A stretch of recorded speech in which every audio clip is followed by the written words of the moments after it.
Hello बच्चों, let's read the question. The question says, a gulab jamun contains sugar syrup up to about 30% of its volume. Find approximately how much syrup would be found in 45 gulab jamuns, each shaped like a cylinder with two hemispherical ends with length 5 centimeter and diameter 2.8 centimetre. तो यहाँ पर क्या है, गुलाब जामुन है, ये भरे हुए हैं इस बॉक्स के अंदर। ओके, तो गुलाब जामुन कितने हैं? 45। और उनमें जो सिरप है, शुगर सिरप है, वो उनके वॉल्यूम का 30% है।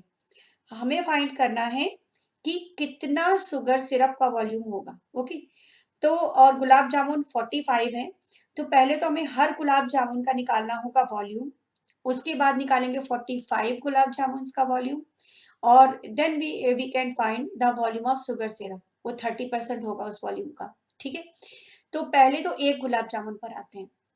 तो गुलाब जामुन कैसे है? गुलाब जामुन का शेप ऐसा है कि सिलेंडर है और दोनों साइड पे हेमीस्फीयर है।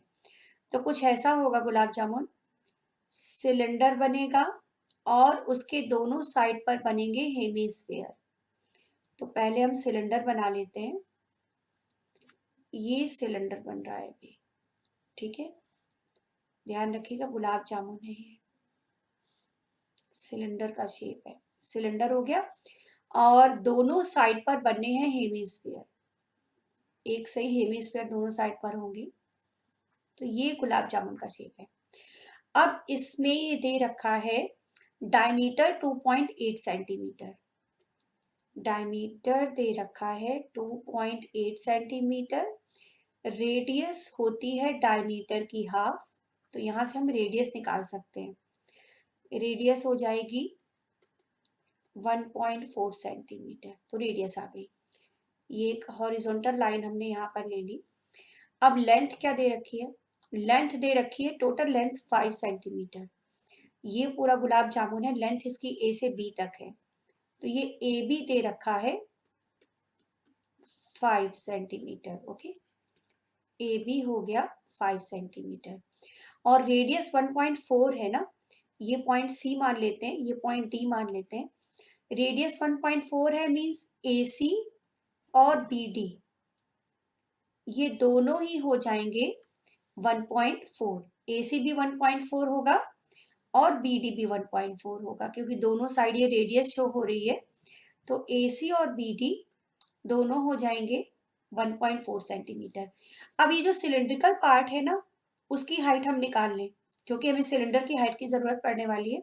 तो हम सी डी निकाल लें, सी डी जो कि सिलिंड्रिकल पार्ट की हाइट है।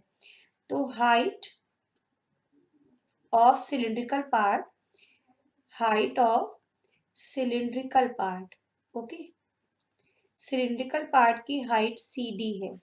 तो सी डी कैसे निकलेगी? ऐसा करते हैं, ए बी से हम ए सी और बी डी को ऐड करके माइनस कर देते हैं।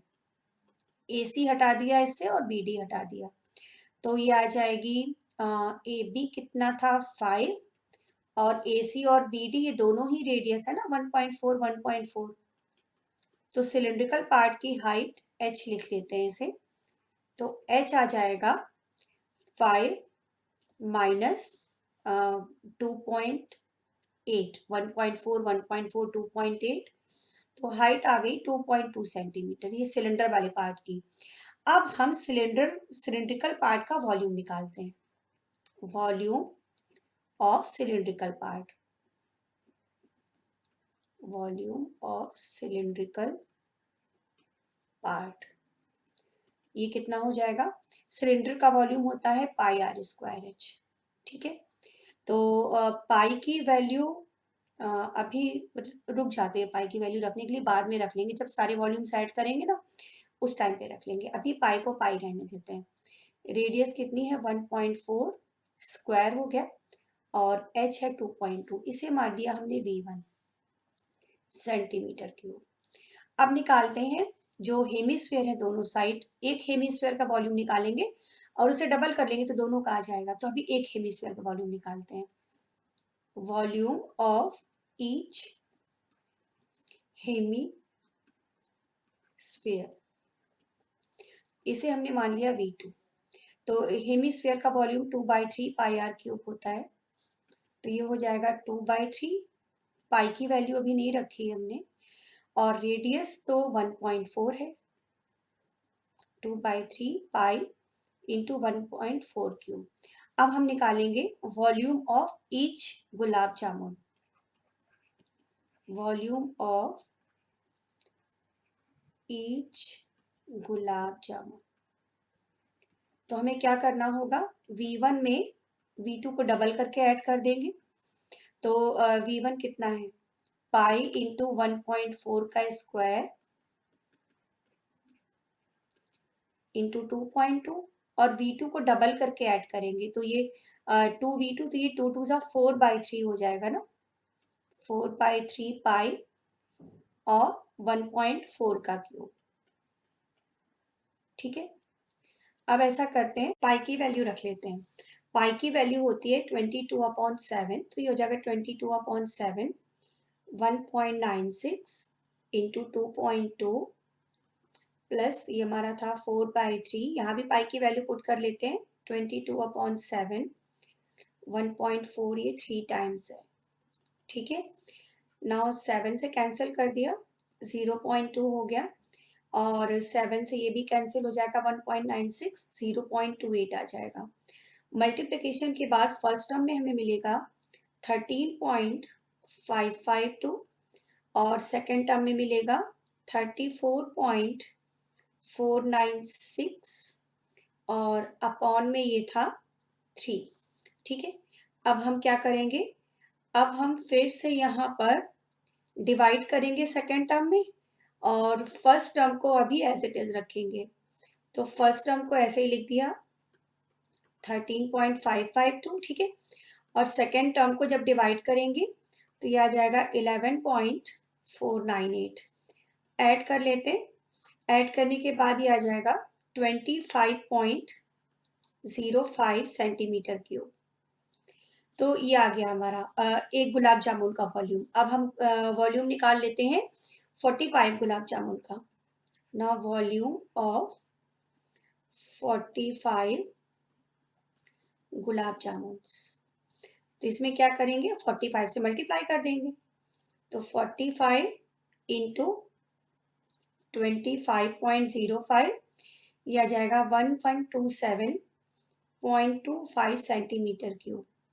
अब अगर हमें शुगर सिरप का वॉल्यूम चाहिए, तो शुगर सिरप 30% है पूरे वॉल्यूम का, है ना, तो ये जो हमको 45 गुलाब जामुन का वॉल्यूम मिला है, इसका 30% हम निकाल लेंगे, और वही हो जाएगा वॉल्यूम ऑफ शुगर सिरप। तो वॉल्यूम ऑफ शुगर सिरप ये आ जाएगा 30% ऑफ 1127.25। इसे सॉल्व कर लेते हैं, 30 इंटू 1127.25, ऑफ के लिए मल्टीप्लाई का साइन लगाते हैं, और परसेंटेज रिमूव करने के लिए क्या ले लेंगे, 100 अपॉन में। तो अब ये आ जाएगा, फिर इसमें मल्टीप्लाई कर लेते हैं, तो 33817.5 अपॉन 100, अब 100 से डिवाइड कर लेंगे तो ये मिल जाएगा 338.17 सेंटीमीटर क्यूब। अगर हमें अप्रॉक्स में आंसर देना है तो हम वॉल्यूम ये लिख सकते हैं, so volume is 338 centimetre cube approx. तो अप्रॉक्स में तो ये आंसर हो गया, और वैसे तो हमारा 338.17 आया था। Okay, so this is the volume of sugar syrup in gulab jamuns. Hope you understand it well. Thank you.